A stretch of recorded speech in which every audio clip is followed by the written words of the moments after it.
Ragione a suo favore, quindi speriamo insomma in una seconda manche decisamente d'altro piglio. Julien Ligeroux, ma cosa è incredibile! successo? Questa non l'abbiamo mai credo vista, che sia mai stata vista. non l'abbiamo mai la vista. capovolta in uscita al cancelletto, questa ce la devo far rivedere. Vabbè, lui vuole fare la passerella ovviamente, ma ormai la gara è cestinata.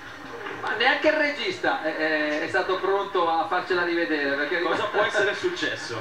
non lo so perché si è ribaltato, cioè forse ha dato veramente, ha fatto una partenza catapulta proprio esageratamente appoggiandosi sulle punte, tant'è che la punta proprio dello sci ha preso nella neve e lui si è ribaltato in avanti. Non riesco a immaginare altro Ligeroux. Ed è un atleta di grandissima esperienza, però lo sci è imprevedibile fino in fondo proprio. Ci dispiace per questo francese che comunque si avvia al tramonto.